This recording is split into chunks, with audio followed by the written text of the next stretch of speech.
Damos gracias al equipo de adoración por ayudarnos en este tiempo para alabar a Dios.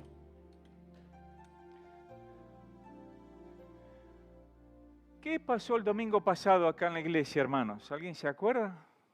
Fue hace mucho, ¿no? Hubo bautismo. Qué lindos son los momentos de Semana Santa, los tiempos de bautismo.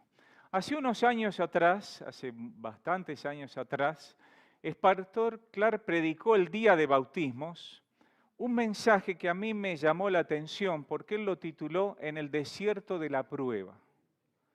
Y uno dice, ¿qué tiene que ver eso con los bautismos?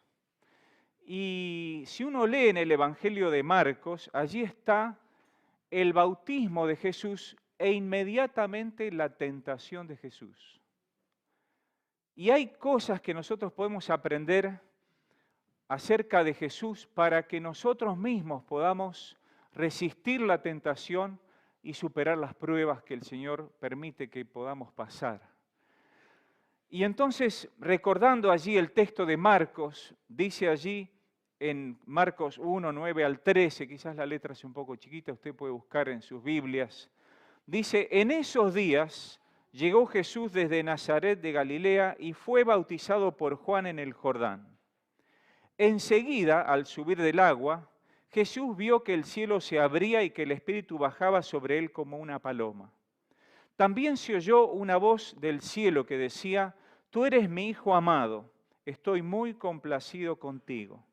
Enseguida, el Espíritu lo impulsó a ir al desierto, y allí fue tentado por Satanás durante 40 días. Estaba entre las fieras y los ángeles le servían. Esta historia, sin duda, es un testimonio de Jesús mismo a sus discípulos. Indudablemente ellos quedarían impactados por esto, porque en 3 evangelios está narrada la tentación de Jesús. Jesús fue tentado, y allí está la Trinidad manifestándose en el bautismo, como también la obra de Dios durante el tiempo de tentación.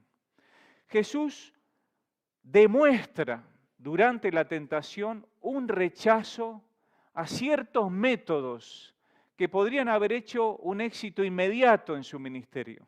Y elige el camino del sufrimiento y el camino de la cruz. En ese tiempo, en esos 40 días, él pasa una prueba solo, tentado por Satanás. Y entonces nosotros podemos notar algunas cosas que tal vez a nosotros mismos las hemos experimentado, mirando a Jesús. Notemos, según el texto que acabamos de leer allí de Marcos, el momento de la prueba. ¿En qué momento Jesús fue tentado? Jesús fue tentado después de un acto de obediencia y de consagración al inicio de su ministerio. Cuando Jesús se hace público como Mesías y Juan el Bautista dice, aquí el Cordero de Dios que quita el pecado del mundo, yo no soy digno ni siquiera desatar tu correa, y Jesús le dice, dejemos las cosas así, es necesario, y él inicia con este acto de bautismo un ministerio público. Luego viene la tentación. A veces creemos que cuanto más cerca estamos de Dios y más obedientes somos, no vamos a ser tentados. Y eso no es así. A Jesús le pasó. Pero además, allí en ese momento del mismo bautismo hay una confirmación de parte de Dios en él, donde la voz de Dios se hace audible y el Espíritu se manifiesta en forma de paloma. Una cosa maravillosa. Sin embargo, en esa confirmación, luego de esa confirmación de identidad de Jesús, que era el Hijo de Dios y que se esperaba que Él actúe y se manifieste como tal, aún así, luego vino la tentación. No tenemos que pensar que porque estamos obedeciendo a Dios, consagrados, no tenemos que pensar que porque estamos seguros de la salvación y somos hijos de Dios, vamos a estar exentos de la tentación. Y noten ustedes también, allí en el versículo 12, que fue el mismo Espíritu Santo que le llevó al desierto de la tentación. No deberíamos pensar que cuando somos tentados estamos en el lugar equivocado. Estamos en el lugar donde el Espíritu nos ha llevado para ser tentados y ser probados. ¿Qué pasó con Moisés 40 años allí en el desierto? ¿Qué pasó con José 15 años preso injustamente? Estamos en el lugar donde Dios quiere que estemos, el tiempo que Dios quiere que estemos, aunque nosotros no. Pensamos que los planes se equivocaron de alguna forma, pero son los momentos y los tiempos de Dios. Abraham mismo tuvo que esperar bastante tiempo hasta que vio por fin nacer a su único hijo. Nuestras pruebas de fe no significa que estamos en el lugar equivocado. El diablo puede sacudirnos, pero no derribarnos. A veces estamos confundidos con programas cristianos que dan la idea de que nosotros podríamos estar en situación donde un cristiano no debería estar siendo tentados y probados. Fíjense allí en la placa, ¿no? Abraham, Isaac fueron manifiestamente probados en Génesis 22 y lo dice muy claramente Romanos 4. Abraham fue tentado y dio prueba de su fe al obedecer y estar dispuesto a sacrificar a su hijo. ¿Cómo es posible que nosotros podamos verificar nuestra propia fe en Dios si nunca nos pasa nada malo, si nunca hemos de esperar nada? La fe implica confiar en la palabra de Dios, aun cuando no vemos el cumplimiento, como dice Hebreos 11, los héroes de la fe se sostuvieron viendo al invisible. Pero podemos estar siendo probados muchísimo tiempo. Por eso esos programas cristianos que hablan de que el cristiano que es fiel y que es aquel que le va todo bien, no es cierto. Nosotros podríamos estar enfermos, podríamos estar sin trabajo, podemos estar esperando que se cumplan metas o deseos en nuestras vidas y aún así estar dentro del plan de Dios. Aún así son los tiempos de Dios a veces de pruebas que para nosotros son terribles.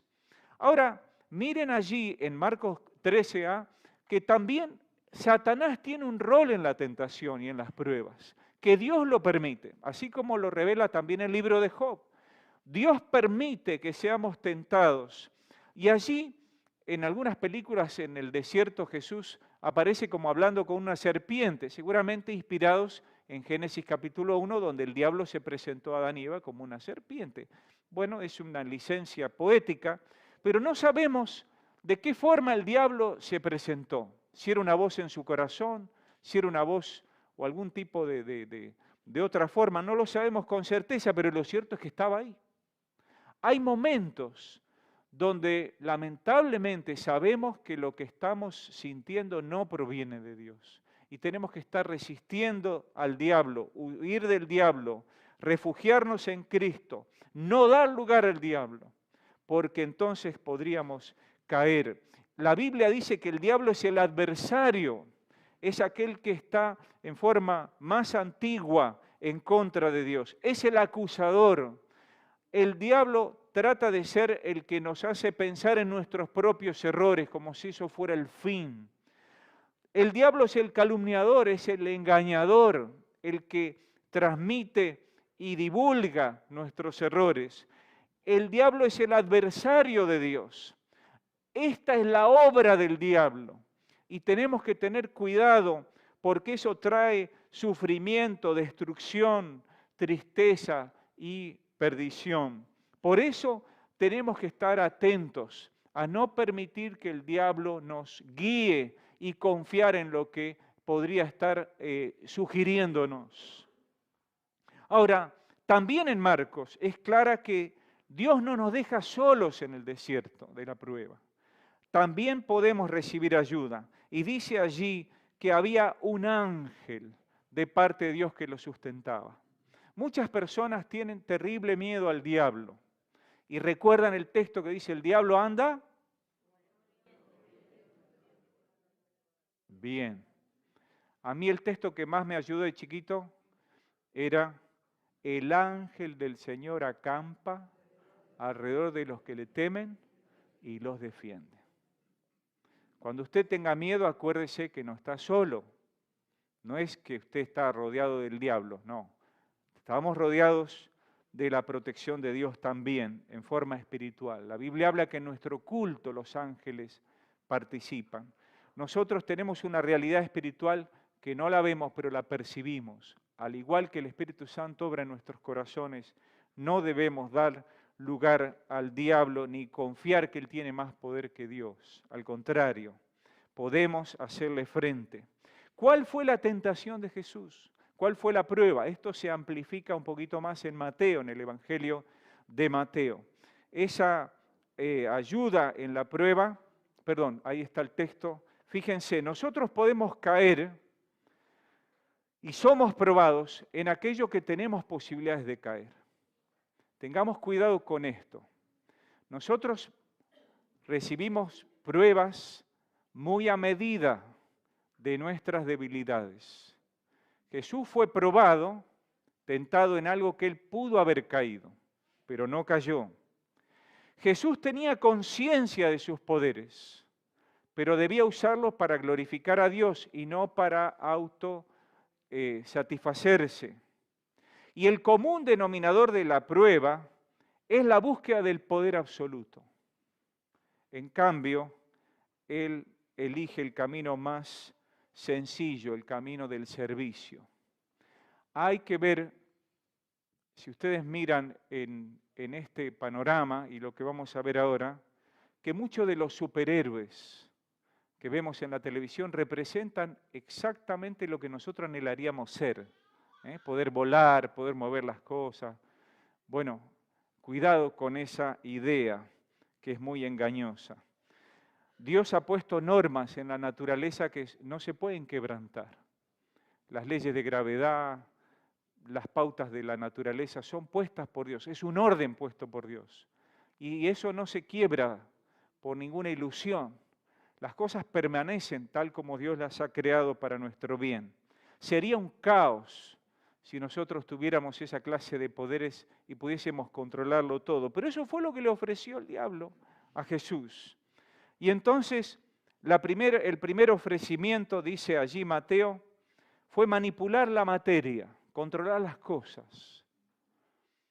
Hay muchos dibujitos inclusive, ¿no? Que la escoba barre sola y los platos, ¿cómo era esa serie de dibujitos antigua? Los supersónicos.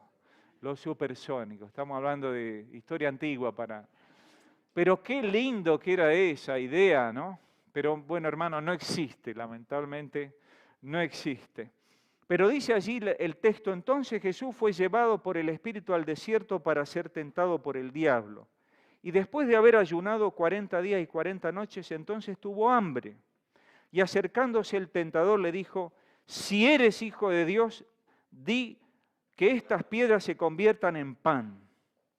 Pero él respondiendo dijo, escrito está, no solo de pan vivirá el hombre, sino de toda palabra que sale de la boca de Dios. En este trabajito de querer manipular las cosas, el centro de la tentación era la identidad de Jesús. ¿A vos te está pasando todo esto y vos sos hijo de Dios? Nah. Si vos fueras hijo de Dios, no te estaría pasando esto. Sí, claro que sí. Los hijos de Dios también tenemos hambre, también pasamos por necesidades. Y la forma de suplir de Dios no está en transformar piedras en pan, está en la generosidad de los hermanos y confiar que Dios va a intervenir. Pero allí Jesús, que es atacado en su identidad, responde al diablo con la palabra de Dios, no solo de pan vivirá el hombre, sino de toda palabra que sale de la boca de Dios. Nuestra fe está puesta a prueba cuando pasamos hambre, claro que sí. ¿En qué confiamos más? ¿Qué es lo que nos satisface más? ¿En qué buscamos la satisfacción? ¿En las cosas o en la palabra de Dios? Nos puede pasar como el ambicioso rey Midas, ¿se acuerdan? Que pensaba que la solución era que todo lo que tocara se transforme en oro y murió de hambre. ¿Cómo satisfacer el hambre? Jesús transformó, ¿se acuerdan? Multiplicó el pan y los peces, pero finalmente le dijo Pedro, Señor, ¿a quién iremos? Solamente tú tienes palabra de vida eterna. No se trata que la solución del hombre es satisfacer el hambre físico solamente, sino llenar su corazón de la promesa y de la palabra eterna de Dios. Pero en segundo lugar, el diablo le propone manipular y controlar a Dios mismo. A Dios mismo. Y entonces, dice el texto, el diablo lo llevó a la ciudad santa y lo puso sobre el pináculo del templo y le dijo, si eres hijo de Dios, miren otra vez, si eres hijo de Dios, lánzate abajo, pues escrito está, a sus ángeles te encomendará y en sus manos te llevarán, no sea que tu pie tropiece en piedra. Mentiras. Toma las palabras de la Biblia fuera de contexto, fuera del sentido común, como si las promesas fueran para manipular a Dios. Y entonces yo pruebo cruzar la calle sin mirar a ver si Dios me cuida. Bueno, no lo haga, hermano, por favor, porque se va a ensuciar todo, ¿vieron? Pero la base de la hechicería y la magia es que yo digo abracadabra y sale el conejo. Pero nosotros no tenemos una Biblia que la froto y sale el Espíritu Santo y me dice, pedime 3 deseos y hace lo que yo quiero. No es así. Dios no es una fuerza que yo puedo controlar en el nombre de Jesús, en el nombre de Jesús y abracadabra, pata de cabra. Es una persona con quien hablo, con quien me relaciono y que su voluntad es perfecta para mí y no me va a dar caprichosamente lo que yo pida, sino conforme a su bondad, a su gracia. Y aún antes que pida me va a dar lo que realmente necesito y va a proveer para mí. Y si busco primero a Dios, Él me va a sustentar. Y Jesús le dijo, no tentarás al Señor tu Dios. No es la prueba a Dios, es a nosotros la prueba. Es si nosotros seguimos confiando. Los fariseos también quisieron poner a prueba a Jesús varias veces. Aún Herodes dice, hacé un milagrito, dale. Pero cuando Jesús resucitó a Lázaro, aún así, con su corazón terriblemente duro, planificaron matar al Señor. Jesús se lamentó sobre las ciudades, diciendo que si en Sodoma y en Gomorra se hubiesen hecho las mismas señales que se hicieron durante el ministerio de Jesús, ellos se hubieran arrepentido.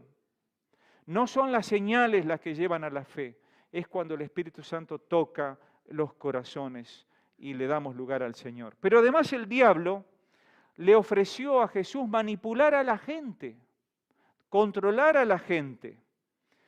Pero Dios nos hizo libres, hermanos. Dios nos dio libertad y nos dio el derecho aún de decirle que no a Dios mismo. Pero las consecuencias no las podremos elegir. Y nosotros no predicamos con engaños y manipulación. Predicamos respetando la decisión de cada persona. Si quiere, Jesús dijo, si alguno quiere seguirme, tome la cruz cada día y sígame.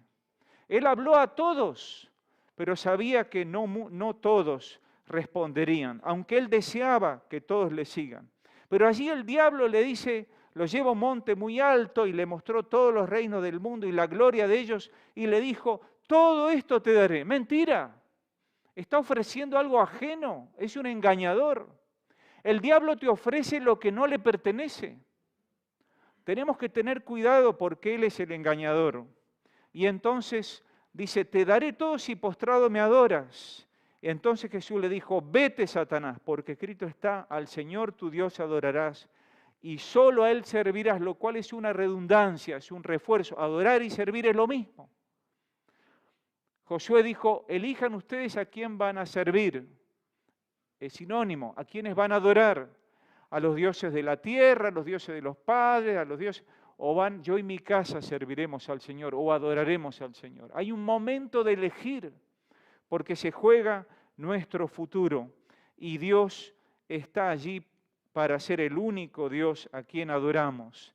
Y entonces dice que el diablo le dejó y los ángeles vinieron y le servían. Jesús enseñó a sus discípulos la diferencia entre su reino de los cielos y los reinos de la tierra, diciéndole mayor es el que sirve. Yo estoy entre ustedes como el que sirve, dijo Jesús. Él se sometió a los padres naturales. Jesús hizo esto. Estuvo sujeto a sus propios padres. Y Jesús fue aún humilde para servir a sus discípulos y llamarles amigos. Él dio ejemplo de cómo humillarse hasta la muerte y muerte de cruz. Nosotros no tenemos que dominar a la gente, no tenemos que controlar a la gente, eso lo tiene que hacer el Espíritu Santo de Dios en la medida que cada persona se lo permite y le da lugar a su presencia. Por eso cuando somos tentados tenemos que recordar el ejemplo de Jesús. Jesús no fue egoísta, Jesús no fue ególatra, no fue egocéntrico, estaba centrado en cumplir la voluntad de Dios y glorificar a Dios y pensaba más que todo en nosotros. Hermanos, ¿quién está libre de la tentación? Si Jesús fue tentado en todo, pero sin pecado, la Biblia dice, por lo tanto, si alguien piensa que está firme, tenga cuidado de no caer. Ustedes no han sufrido ninguna tentación que no sea común al género humano, pero Dios es fiel y no permitirá que ustedes sean tentados más allá de lo que pueden aguantar. Más bien, cuando llegue la tentación, Él les dará también una salida a fin de que puedan resistir. Esto dice palabra de Dios en 1 Corintios 10, 12 y 13. Vamos a ser tentados, vamos a ser probados, pero en ese momento el Espíritu Santo, los ángeles del Señor están con nosotros para que podamos resistir, para que podamos sobrellevar el tiempo de la prueba. Hermanos, este episodio que acabamos de ver fue al inicio del ministerio público de Jesús, luego de su bautismo. Pero yo quisiera recordar otro momento de una extrema prueba, cuando Jesús estuvo en Getsemaní. Jesús fue probado y combatido durante todo su ministerio. En más de una ocasión, los demonios se resistieron a su palabra y a su presencia y se manifestaban. Pero Jesús pudo vencer espiritualmente y demostró su autoridad. Pero en el Getsemaní, Jesús muestra una vez más que estaba sujeto como ser humano a todas las limitaciones. No solamente sintió hambre, sintió cansancio, agotamiento, tristeza, dolor, plenamente humano, lloró. Plenamente humano era la presencia de Dios con nosotros, el Emmanuel. Pero Él como ser humano nos dejó un ejemplo para resistir durante las pruebas. ¿Cómo nos vamos a preparar, hermanos? Hay formas de prepararnos que la misma palabra de Dios registra cuando Jesús fue tentado. Según Marcos, Jesús estaba en el desierto solo. ¿Y cómo resistió? Con la palabra de Dios. Hermano, venga a la escuela dominical, lea la palabra de Dios. Cuando usted está solo, es vulnerable a la tentación. Y en ese momento solo el Espíritu Santo y usted puede iluminarle para tener en claro que no debe hacer ciertas cosas para hacer otra cosa. La tentación es evidente porque incita a lo malo. Nos incita a algo que está en contra del plan de Dios. Y tenemos que recordar cuál es el plan de Dios para no caer y no ser confundidos. Tengamos en cuenta que el diablo astutamente nos engaña y nos miente y debemos confiar que la palabra de Dios requiere una obediencia por fe. Y entonces si obedecemos por fe, más cercano va a estar el desarrollo del proyecto de Dios en nosotros. Pero en Getsemaní sucede otra cosa. Aquí es Dios que está impulsando a Jesús a obedecer y a hacer algo extremadamente desafiante. No siempre la prueba es a dejar de hacer lo malo, sino que también la prueba es efectivamente hacer lo bueno y el costo que tiene ser fiel.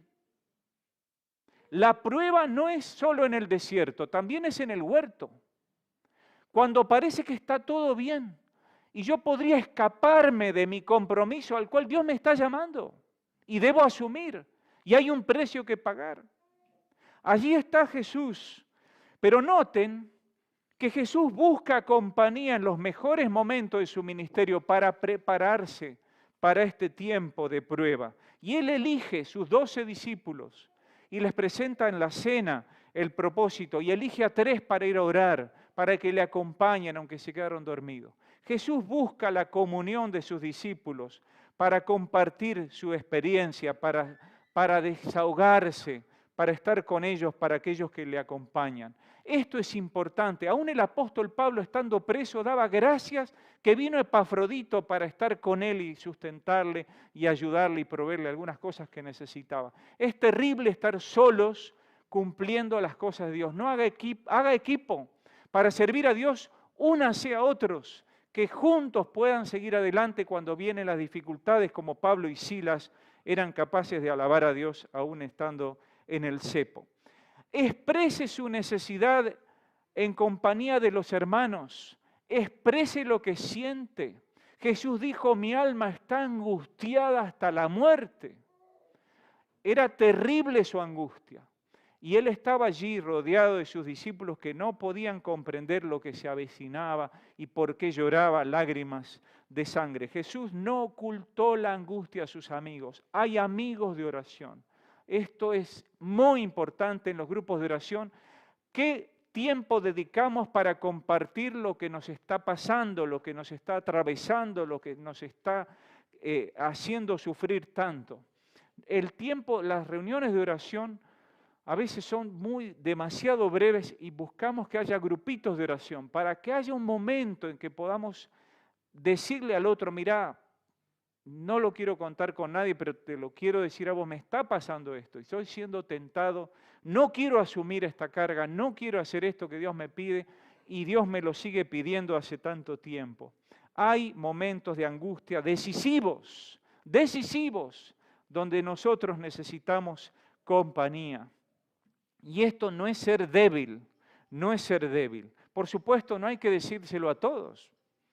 Jesús de los 12 solamente lo compartió con 3 en forma más íntima. Pedir ayuda no es señal de falta de espiritualidad. Jesús estaba pleno del Espíritu Santo. Sin embargo, él sintió angustia por la proximidad de su propia muerte, que sería hecha un espectáculo de injusticia. Él pidió ayuda a Dios, por supuesto, pero también a sus discípulos. Y sufrir mucho no es señal de que Dios nos está castigando. No es así. Jesús no sufrió por su propia culpa, sufrió cargando nuestra culpa. Él fue probado en todo, pero sin pecado. Hermanos, si una persona está sufriendo, y decirle, vos no habrás pecado. Pero hermano, ¿quién no ha pecado? ¿Vos no tenés un pecado oculto? Pero hermanos, yo si les cuento todos mis pecados, ustedes se van de la iglesia y no van a ninguna otra iglesia. Hermano, Jesús no estaba sufriendo por sus propios pecados y muchas veces tampoco es directamente el daño aquello que hemos hecho nosotros. Nosotros hacemos sufrir a otros y otros nos hacen sufrir a nosotros. Pero Jesús estaba allí por propia voluntad. Jesús recibe ayuda de Dios y Dios envía un ángel para sostenerle. Él era humilde y estaba sufriendo y supo recibir ayuda. Jesús se entrega voluntariamente para cumplir, la placa que sigue, para cumplir la voluntad de Dios. Y por supuesto, Él llega a la victoria por un sufrimiento sacrificial. Jesús dijo a sus discípulos en la última cena, en el mundo tendréis aflicción, pero confiad, yo he vencido al mundo. Hermanos, Jesús nos dio ejemplo. Nos da un ejemplo de cómo resistir la tentación y cómo sobrellevar el tiempo de decisión y de prueba para obedecerle, aunque el precio sea altísimo. Y este texto, mi cuñado Alejandro Bedrosian lo compartió en un escrito que yo tengo aquí delante mío, muy profundo, muy duro, porque él recordó este texto cuando estaba acompañando a un joven que estaba enfermo en el hospital por muchos meses, con una enfermedad cruenta, terrible, espantosa, un chico de oro, un chico que tenía un llamado. Y en medio de ese contexto que Alejandro lo iba a cuidar por las noches, surgen muchas preguntas. Uno dice, ¿cómo puede ser que esté pasando esto? Y en ese momento Alejandro escribió esto porque decía, hay aflicciones que se presentan de manera inesperada, inevitable, inexplicable. Y ese drama del sufrimiento genera interrogantes que aún desde la perspectiva cristiana parecen no tener respuesta. ¿Por qué Dios permite el sufrimiento? ¿Acaso Dios no es todopoderoso? ¿Qué propósito tiene Dios? Y es en el umbral de su propia aflicción que Jesús afirmó esto. Y esta afirmación tiene dos anuncios y un desafío. El primer anuncio, por si no lo sabían, en el mundo tendréis aflicción. En el mundo tenemos aflicción. En un mundo que Dios creó bueno, el hombre lo ha destrozado por el pecado. Y ese pecado, estando separado de Dios, nos lleva a sufrir y a hacer sufrir. Y vivimos en un contexto dañado, donde estamos heridos y lastimados, porque vivimos en un mundo sin Dios, nos hemos olvidado de nuestro Creador. En ese contexto los discípulos serían enviados al mundo sin ser del mundo. Porque nosotros no somos del mundo, el mundo nos expulsa como algo que no es parte. Y no tenemos que permitir que el mundo nos moldee, sino que la presencia de Cristo nos ayude a sobrellevar y resistir y ser moldeados por la presencia de Dios. No nos podemos adaptar y acomodar. Hay que hacer nuestro ministerio como iglesia en un mundo que sufre. Y ni Dios nos abandona, ni nosotros como iglesia podemos abandonar a los que sufren. Jesús no lo hizo. Pero Jesús nos dice, confíen, tengan fe. ¿En quién? En Él. ¿Por qué podemos tener fe? Porque Él nos da palabras de vida eterna. Él nos da maneras de tener promesas que alientan nuestra esperanza. Nuestra fe se sostiene, como dice en la palabra del sembrador, nuestra semilla crece y debe crecer superando los espinos y las angustias. Si damos fruto de vida eterna, podremos en fe crecer. Nuestra fe es el recurso para enfrentar la aflicción, no para evitarla. Con fe podemos sostenernos y fortalecernos y tener esperanza y seguir adelante en medio de la aflicción. Y esto, bueno, perdón que no sea una buena noticia, pero es en momentos de prueba que tenemos que recordar las palabras de Jesús, porque Él venció al mundo, Él venció a Satanás, Él venció la desesperanza, el pecado, y nos ha dado la posibilidad de tener vida eterna. Nuestra fe tiene trascendencia, nuestra fe nos da la victoria. Nada nos separa del amor de Dios, aunque estemos padeciendo y sufriendo. Nunca Dios nos abandona, nunca se olvida de sus hijos.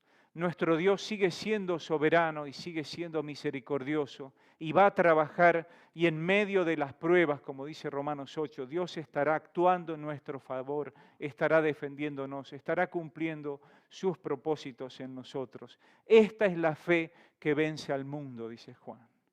Hermano, qué difícil es entender esto, pero aquellos que lo han padecido, que lo han pasado, podría dar testimonio para nosotros.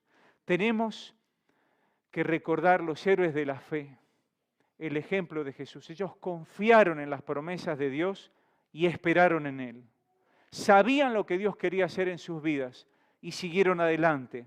Y aun que no llegaron a ver a veces el pleno cumplimiento, vivieron con la esperanza y con la mirada puesta en Dios. Hermanos, yo no sé dónde estás en tu vida. Algunos recién se bautizaron y otros tienen años de camino con Cristo.